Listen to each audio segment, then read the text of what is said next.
Hi guys. Today I'm going to talk about depression, and it's kind of an interesting day to be talking about depression because it's so beautiful outside, and I really wanted to do this video outside, but it's really windy as well. But it's just the sun is out. It's so nice. But I saw on Facebook a YouTube friend of mine posted something about depression. And this time last year I was so bad. I was so bad. Mostly anxiety, but I mean, my counselor said that anxiety and depression are like best friends. So yeah, I think there's not too much of a difference between them. I guess there is, but they both just are very similar. Yeah, and I feel like I'm past that or through that, or I've just experienced what I needed to experience there. And so I always want to help other people with my experiences. And yeah, so I was really thinking about this time last year when I was depressed and dealing with anxiety. Anxiety is still a bit there, you know. I have it way more. It's way more less intense than it was before.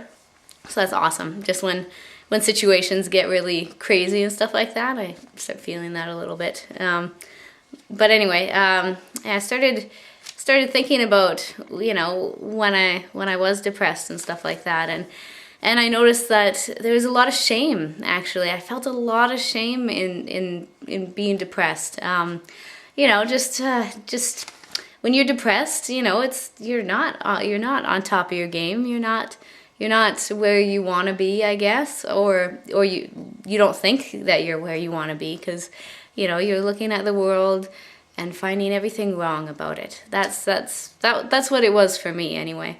Looking at everything and finding the fault in everything, in everyone, and that was really uncharacteristic actually of me, because I'm usually the one finding something good about someone that no one else can find the good in them, or a situation, you know, that no one else can find the good in, and I'm there pointing it out. Usually that's me, but when I was depressed, it was, or you know, when my anxiety was really intense, I could not see any good, and so you know, when you're living in this world, especially to look at this world in that view, so draining and so intensely you suffer so much when you see the world like that. Oh, it's really intense. Yeah, so also isolation. I isolated myself from my children, and then I felt guilt on top of that. Oh, just this yummy cocktail of awful sufferingness. So yeah, isolation, and also my family too. I have lots of family here, and they're really supportive, and a lot of them had never really experienced that before, and so I really felt they really didn't understand, and they really didn't. But you know what? They still were there and offering their support. But I didn't want to bring them down, so I isolated myself, and which is not. It's not. I wouldn't suggest that. Don't isolate yourself. You know, your friends, your friends and your family are there to help. And even if you feel like, you know, like a bag of smashed assholes, they're still there to, you know, love you and support you. And hopefully, you know, they're the kind of people who, you know, can cheer you up and stuff like that, make you laugh. Oh my goodness, laughter is like the opposite of anxiety. I say anxiety, I'm just putting it in with depression because they both, you know, I couldn't tell when I was experiencing one or the other. They both come along at the same time, I think. And oh my goodness, laughter. I listen to a lot of Louis C.K. and just get on YouTube and look up any stand-up comedian, anything you find funny, you know. Laughter saved my life, I have to say. Like, it's amazing, you know. Or just find, you know, call up one of your friends that is, you know, really funny, and talk to them, and they'll make you laugh, and it's awesome. Laughter is really is medicine. It's so awesome medicine. Yeah. And also, yes, oh yes, this is a big one. I wouldn't blame, the people around me. I knew they were awesome, but I would blame society for my condition, for my, because I could only see the bad in society. And I'd be like, well, if society wasn't like this, then I wouldn't feel like this. And you know what?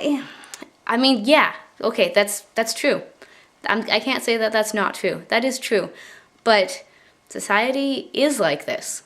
It is. So what am I going to do about it, I'm not going to shut myself off in my room all day. I'm not going to let it defeat me. That's what I'm not going to let it do. I'm going to let it light a fire up under my ass and get shit done. That's what I'm going to do. And actually, I think I made a video about that, it's called Disconnection and Connection or something. And I could see the society was promoting disconnection. And I was like, damn, I'm gonna do the opposite. I'm gonna start promoting connection, because that's what we need to heal. And I think I've done a pretty good job of that so far. I mean, yeah, in different ways. I'm not out there in the media, kind of thing. I'm more of a grassroots kind of individual basis, like changing things. Let's see. Oh yes, the shame also of how could I, a spiritual person, be depressed? I was like, that was a big thing for me. I was like, how is this? How did I let this happen? How is this happening to me? I'm spiritual. I have the love and the light and all this stuff. And yeah, that anxiety and depression didn't care a fuck about me being a spiritual person, So I felt a lot of shame about that. I didn't want to admit that I was depressed because I was looked at as a spiritual person, and I still am a spiritual person. And even when I was going through it, I was a spiritual person. And you know what I realized as well is that lots of spiritual people are quite sensitive. They're quite sensitive, and that's one of the things that makes them spiritual. So sensitive people, like, to live in this world and be a part of this society, it is tough. It is tough sometimes. Like, you fall off the horse and that horse starts fucking, sorry, I'm swearing, I'm getting really excited. That horse just kicks you in the head lots of the times, like this. It isn't an easy society to feel, to feel this love and connection, and like you're doing, like you're really making a difference. It's not, the society doesn't really support that too much. There are things happening that are, really supporting that in a good way. It's changing, but as if you look at the society as a whole, it doesn't support that very much. So we kind of have to put down the groundwork for that, and that's why we're strong people. That's why we're sensitive, but we're strong.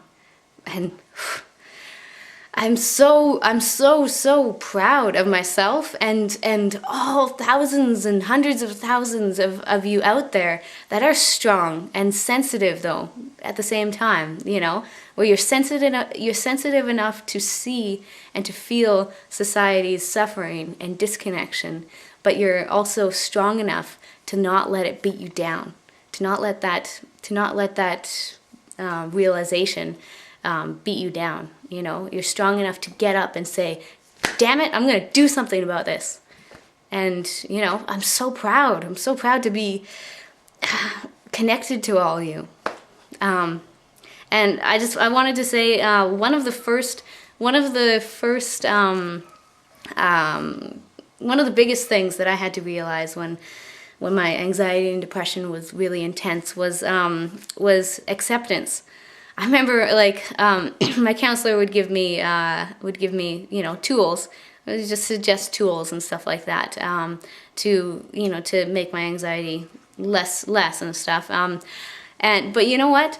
I would try these tools, and I knew them even before I went to counseling. You know, deep breathing. One that I didn't know that I learned there was being logical. Like okay, like look at what is actually happening, not what's happening in here, like what you think or what you're creating in here, but what is actually happening. You know, that kind of like I guess reality check. You know, like and so. Those are really, really good tools, but those wouldn't work until I accepted what was happening. Anxiety is a very situational thing, and it would go up and down. That's the anxiety part. The depression was like a constant, you know, this is constant feeling like ass all the time, just like a bag of smashed assholes. That's my friend Daniel said that like 12 years ago, and it's stuck in my head. I'm like, that's awesome saying. So anyway, I would have to just accept that, yes, I'm feeling like crap. Yes, I'm feeling like I'm gonna explode, or like I'm gonna float away, or just like, you know, weird stuff sometimes where I'd be feeling these things that were hard to accept that I was feeling. And so anyway, acceptance. That's what I'm getting at here. And I have a lovely quote. It says, the first step towards change is acceptance. Once you accept yourself, you open the door to change. That's all you have to do. Change is not something you do, it's something you allow. And that's by Will Garcia. And I totally agree. It's something that you just allow, and it changed. Stuff changed as soon as I allowed myself and accepted the situation,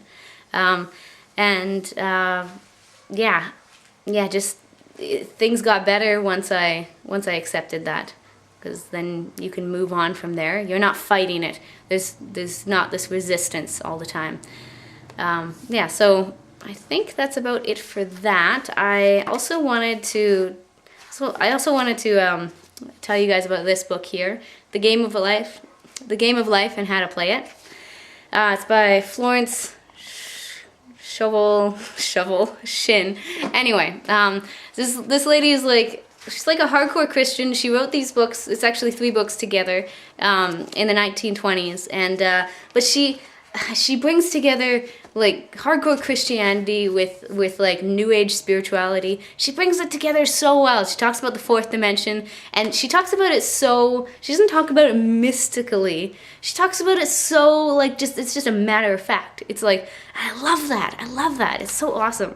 And this is so awesome. This book is filled with amazing, just like lots of really good quotes and mantras.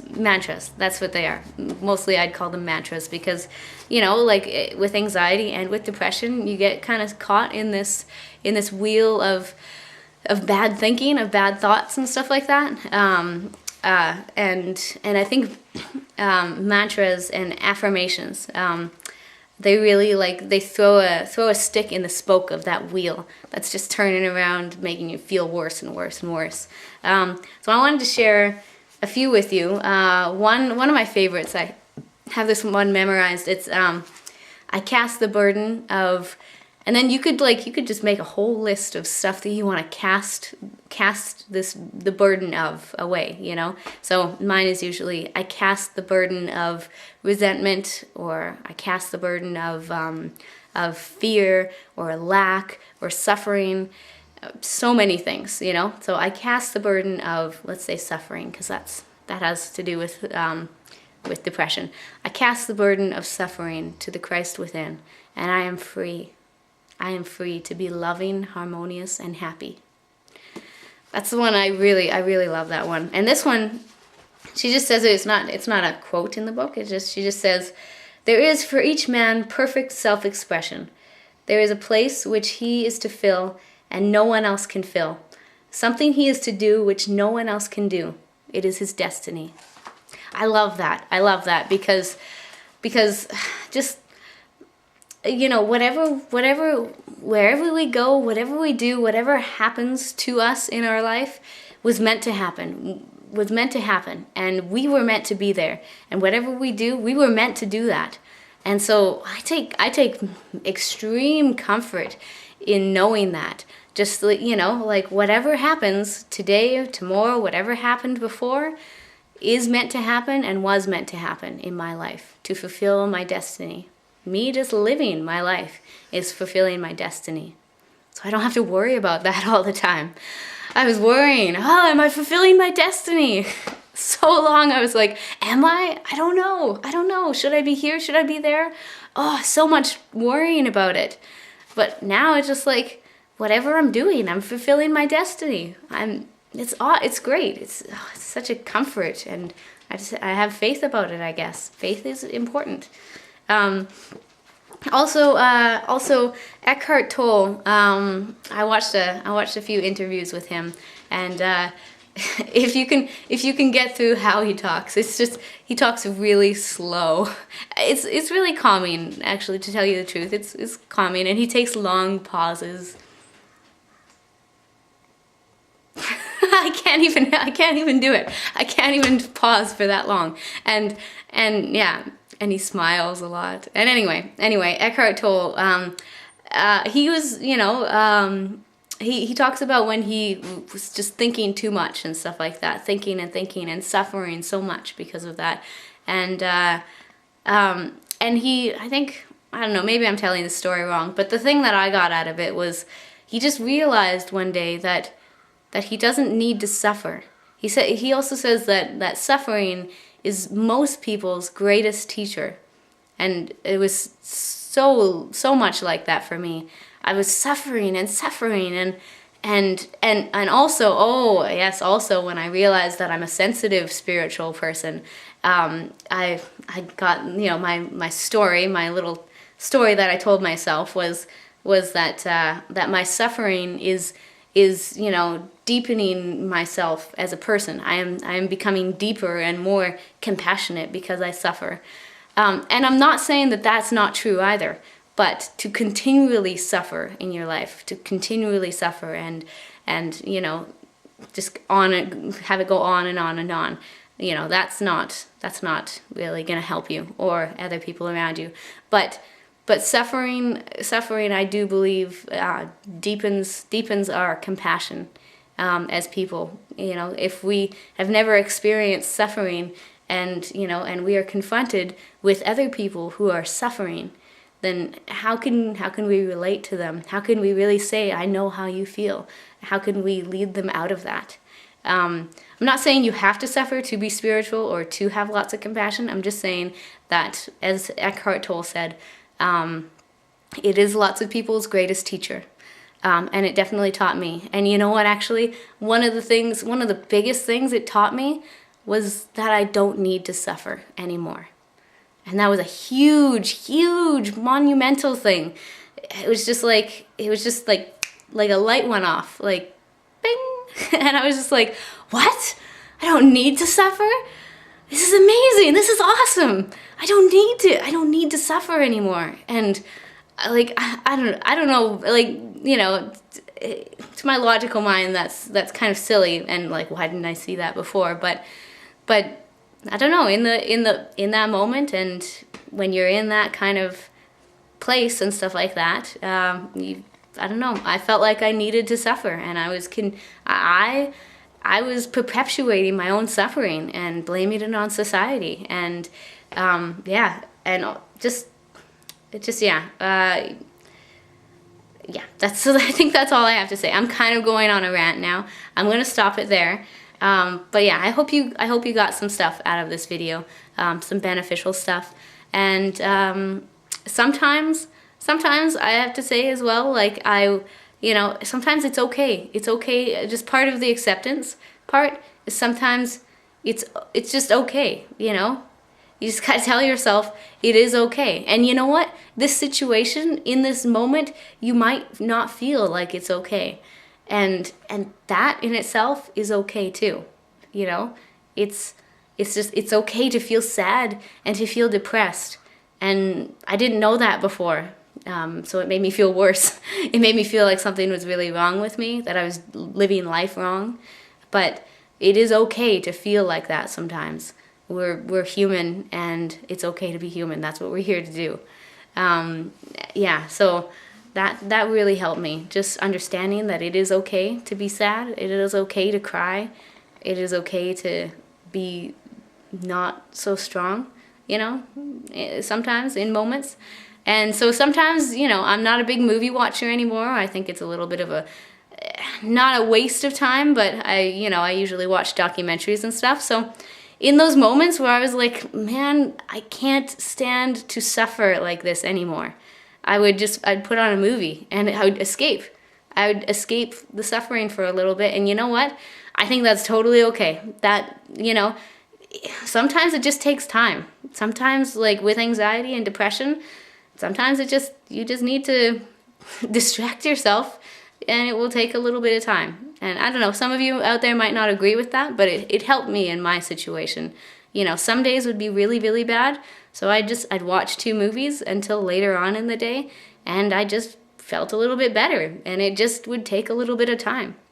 So give yourself time, give yourself compassion, give yourself acceptance, and allow. Okay, I'm gonna go now. I love you very much, every one of you out there, and I hope that I've helped you. Have a really great day.